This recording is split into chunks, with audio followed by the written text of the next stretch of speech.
let's see what we have in here. I just received this nice package from Op Telescopes out of Carlsbad, California. Same place. Purchased the Skywatcher 6-inch and the Losmandy Gemini 2 mount. Now, this little device here is meant to solve a problem. And the problem it's designed to solve is that when you have a group setting and you want a group of individual observers to all come together and perhaps give a little explanation of what you see in the eyepiece, you need a way so that everybody can see what's visible through the telescope at the same time. Well, this imager device here, which apparently comes with everything I need, basically is able to drop a CCD sensor into an eyepiece holder. You then bring it to focus with the focuser, and whatever you're seeing inside through the telescope is visible on this color monitor. Now, the question becomes, there's a whole host of questions that come out of this. You need to be able to set the imaging frequency, the frame rate, so that you can brighten the image or dull it in case of something like the moon, so that you can get the proper contrast. But I am not sure as of yet, because I haven't really done a lot of research into this, whether or not you can also change image scale and size, a zoom effect. But all that's to be discovered as I explore this device in the future. Meanwhile, presumably this device can also store as an MP4 what image you're detecting. So for instance, if you want to do a little tour of the moon, not only can you capture the image of the moon, but you also have the capacity to port it into your laptop, and then you can add commentary, labels, etc., etc., if you have the appropriate editing software. Anyway, to give you a little more details on this, this was supposed to have been the Sky and Telescope Product of the Year in 2017. It's called the Revolution Imager. Here's the assembly instructions. It'll fit into any 1.25-inch eyepiece adapter. If your telescope can track stars, of course, you're better off, but you should also be able to see things drift across the field of view. Another question that enters into this is whether or not it actually enhances the image by using slower and slower frame rates. So even though it's likely that an object would drift across the field of view, if it's at a low enough magnification, you set the frame rate to, say, 1 second exposures, you should be able to gather more light into this CCD imager than you would with the naked eye through the telescope. So, it's called a Revolution Imager. This is apparently version 2. R2, 1, 2, 3, go! So what we're going to do in the future is hopefully be able to show you some images through the telescope of not only the moon and planets, but potentially even deep sky objects. And that will come to a fruition ultimately when we get the 6-inch ED image refractor out on the mount, which accurately tracks so that we can get long-term exposures and get really deep views of the sky, which may in fact give you views of a telescope of 2 to 3 or 4 times the actual aperture of the telescope. We'll just have to see, because this is entirely explorative on my part. Anyway, you can see the monitor. There's a mount. Looks like some kind of a camera, a mount, I don't know. Maybe a battery system. All this stuff we'll learn more about power supply as I go about exploring this entirely new realm of astronomical observation, both in real time and in terms of imaging videography. Signing off, Jeff. Adios. and carpe noctem. What I've done here is set up my ST80, short tube 80, telescope refractor, achromatic, on my EQ3 mount, and we just happen to be upstairs where I can get a view of the westerly horizon area. Now all I'm going to do with this is not a serious place to do any observing, although I've done it before, is I'm going to test out the imaging system that I just received from Opt telescopes. And basically what that means is removing this 35mm eyepiece here from the 1¼ inch diagonal, and then installing the imager sensor into the same location. One of my first questions is it parfocal? In other words, will I have to adjust the focus quite a ways in order to bring the imager in to proper focus on the screen? Now, keep in mind as I do this operation that I haven't used one of these before, but I have a basic conceptual notion of how it's supposed to work. So, let's start by opening up the case. Without reading instructions, I'm not very good at reading instructions. I don't like to read instructions because I think if anything is reasonably developed, it should be a no-brainer to intuitively put it together. It's pretty clear to me that this is the power supply. So basically, if you're using this thing in the field, not sure whether it has batteries or not, you're going to have to bring along some kind of inverter system so that you can get 120 volts AC and convert it into 5 volts, presumably. 12 volts DC using this power supply. Here's the documentation, which I'm going to set aside. We've already had a look at the color monitor. Looks like it uses a standard AV cabling in order to bring in the image for display. Comes pre-attached with some kind of a controlling unit. It's called a high-density UTC controller. It has on it a M and an F. Presumably F is focus. I'm not sure. M may very well be magnification. How about that? And then you have a cursor control and an OK button. So let's set all this aside and leave it just the way it is for the time being. Meanwhile, it looks like you have some kind, oh yeah, it's simply a device to put this, mount this baby on a tripod so that you can have the screen in front of you. That's my presumption right now, given the screw in the back. Let's set that over here. Meanwhile, inside this case, which is I'm going to fumble around with and see if I can open it, is probably the imager itself. Now, this imager works on charge coupled device principle, CCD. And I can remember decades ago dropping in at Berkeley and going into the astronomy section there where they were talking, oh, wow, bated breath about CCD imaging.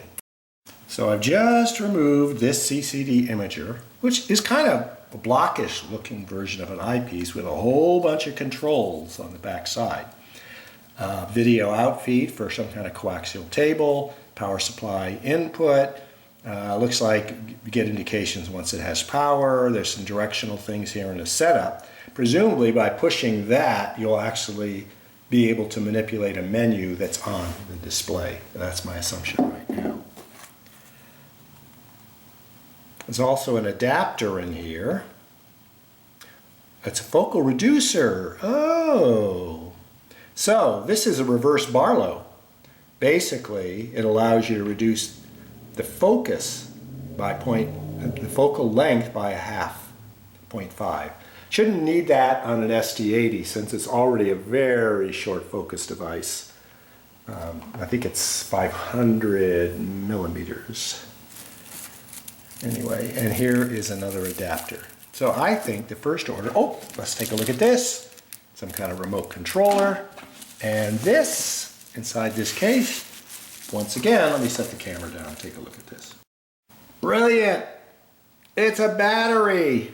super rechargeable. All right. So basically you don't have to, when you're in the field, take this thing out with some kind of inverter. All you got to do is make sure your battery's charged. A nice inclusion in the kit. Surprising and appreciated. Just to give you an idea how expensive one of these is, I think I paid $300, which is quite reasonable. Here we have another box. Let's open it up. Okay, so this box proved surprisingly difficult to open without damaging it. And inside is something that I would ordinarily think of as a filter. But looking at it, there's only the faintest hint of filtration in it, so it's going to be surprising. It also looks like it'll mount onto an eyepiece, and if you see at this little bit of an angle here, you'll see a little bit of a purple haze on the glass. Does not have any refractory properties other than being just straight filtering glass. So this is something I'll have to explore more fully. Okay, to expose the imager, you just simply rotate this cap off. Now if you look inside here, this is probably some kind of a film matrix, a CCD matrix. It's fairly small, not much more than 1/4 inch by 1/4 inch. Not sure how high density it might be in terms of CCD moments, but it looks like the field of view would be pretty small, which is probably why, sorry, I keep shifting that, which is probably why they include the 0.5 so that you can get the image down to the size, what is called get the image size down to the point where the camera can encompass as much as possible. But we're going to get a chance to experiment with this because I'm going to mount it on the camera. We're going to use it to telescope, mount the camera on the telescope and use the camera for some terrestrial use. Probably we'll have some immediate failures. This is going to be a trial and error situation. Let's have fun with it. It becomes clear immediately you cannot mount the camera without this extension on it, which of course will drop into the eyepiece holder on this side. And undoubtedly this lens of whatever type it is, filter, will go on the tip. So let me go ahead and set that up so you can take a look at it. Okay, now I understand the nature of this filter, and that's why there was a little violet. This is a UV infrared cut filter. Basically, this camera is sensitive to both ultraviolet and infrared light, which should make it a very interesting experiment to do with the telescope. But presumably, ordinarily want to have the cut filter on there. Meanwhile, it also helps to protect the imager, the sensitive imaging surface from any outside dust and things. What I have not discovered here in this kit is a lens cap cover for this, so that may be the one thing that we're a little short of. Oh, however, we may discover, nope, that does not do the trick. Okay, it was very straightforward to mount this, just like an eyepiece. You take the knurled knob here, the pinch knob here, and you back it off. You drop the shank of this imager in. I would say it's a little lighter than, certainly than the 35mm eyepiece I had in here before, but you can see how it mounts. Meanwhile, there's some mounting points on the back of the camera itself, which is a little hard to see in the glare. And I'll have to experiment with that later on to see how that might be useful. But you can see where the power hooks up, the video out, and then you have the knobs to manipulate the setup, probably in terms of frame rate and other characteristics of the imager's behavior. So now I've shifted my focus over to the TFT color monitor, and I'm looking around to see where a power supply hooks up, and I don't see it. So presumably the power would have to enter through here, but that doesn't make any sense because that's where the imaging data would flow from the camera. There is this connection here, which I haven't quite figured out, but the one that puzzles me the most is presumably this mount would hold the camera, so you could put it on, let's say, a small tripod for display purposes, but I'm not seeing any fasteners. Meanwhile, if you do align the top two screws here, the bottom two don't fit, which suggests that there's another way of mounting this, and that may require actually looking at the instructions, Jeff. But right now, the more mystifying aspect is, how does this thing receive power? Is it really possible it comes in through this cable right here that has these two? Gonna have to look into that. Okay, I've solved the power problem. Clearly, this battery is intended to feed both the display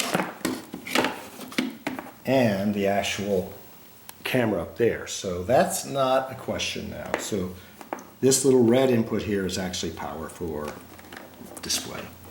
And there's a corresponding one that is supposed to feed into the imager, and I suspect it's right here. I'll have to just figure out where the interface is in a little bit. So meanwhile, the only video information that's received is through this part of the cable here. And somehow this coaxial cable plays a role. All right, so now the question becomes, this battery has to be charged, and that means it has to hook up to this charging unit. So let me explore that here in a second. Okay, I've inspected the various terminations and discovered that included in the harness for the battery, there's a second harness position that is the female to receive power from the charger. I've also noticed that this baby has to be turned on to charge. So the next stage, before I can do much of anything else, although I could potentially run this whole thing off AC here, I'm going to go and charge this lithium battery for a while. It's in the on position. It's got the adapter set up. And there we go. I'm going to set this right about here. Okay, so let this charge up. See if there's anything else we want to look at. Clearly, this red light will indicate green, presumably when that battery is charged. And given the fact it's about 4:30 right now, I probably should check in about an hour, because they're not going to ship these batteries fully charged. Okay, I've had the battery in the wall for about 15 minutes, and as I did so, I grabbed some of the other cables and made the obvious connections. First connection, everything electronic needs power. Here's the power cable. Runs down to here and it splits. There's a splitter right here, so ultimately when the battery is available and I hook it up correctly, we're going to get a feed from the battery to the display unit and also to the camera, which should provide power maybe to this handheld device. There could be batteries in it. Oh, it looks like it requires batteries that I can use for control purposes, or potentially exactly the same controls right here on top of the imager itself. All right, so that's the video feed. Here's the power feed. Here's the actual imager into the diagonal, which of course you don't really need to use a diagonal, but that's the way I'm going to use it for the time being, so I can swap back and forth between the eyepiece and the imager to check things out. Meanwhile, there was no obvious way to mount the display onto an adjacent tripod, which may be something I have to come up with. There is no obvious hole here to receive this, which would mount it on it, nor is there an obvious, I don't remember where I put that thing, feed so that this unit here could mount into it.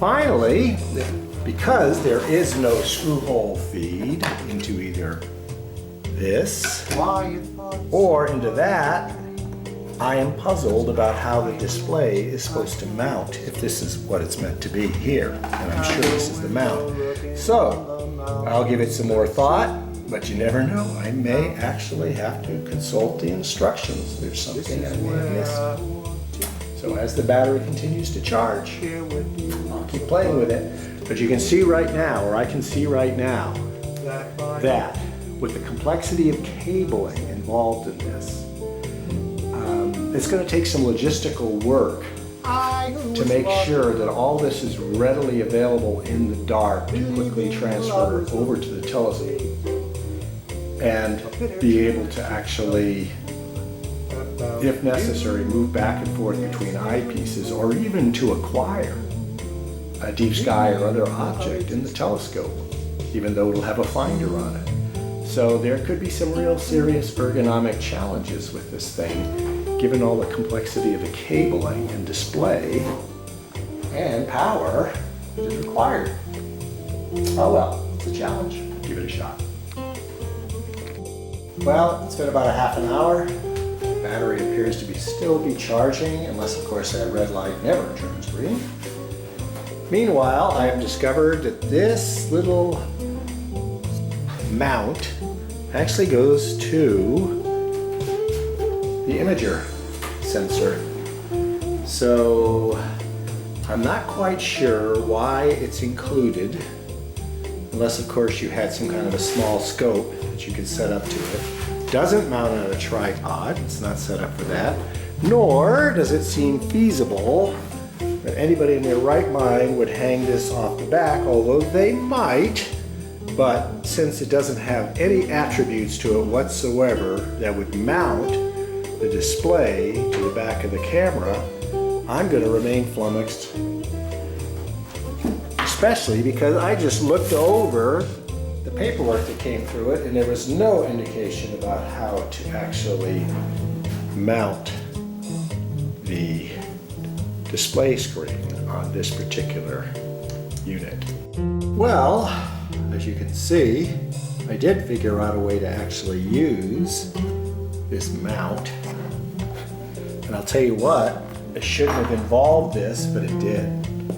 I needed to use this little drill bit here for drilling wood and perforate with a hole in the back of this mounting panel so that I could put it in place. And the thing let me off set me off in that direction, as I noticed it has these little tabs on the side which allow you to separate the actual screen from its frame with the frame exposed. I was able to take care of this little guy. Now we got a proper display. Unfortunately, it does not mount on something like a tripod, which would be of great use because then you could set your height and your display angles and everything else.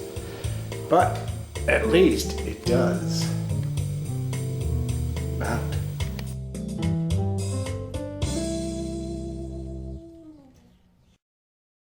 A tag. There you are. There's an image displayed on the screen of treetops in the distance. The size of those treetops is about 50x view. It's about 3/4 of a degree. But to get focus, I discovered that with the Barlow lens and the diagonal installed, I could get focus. But I also got about 150x. So what I did is I removed the Barlow lens that was inside the focuser and the diagonal, and I cannibalized another Barlow lens that I had so that I got enough extension on the focuser so the imager would come to focus without the diagonal and Barlow lens on the SD80. So you got to make things work. Anyway, there you go. First light, terrestrial of course, through the Revolution imager.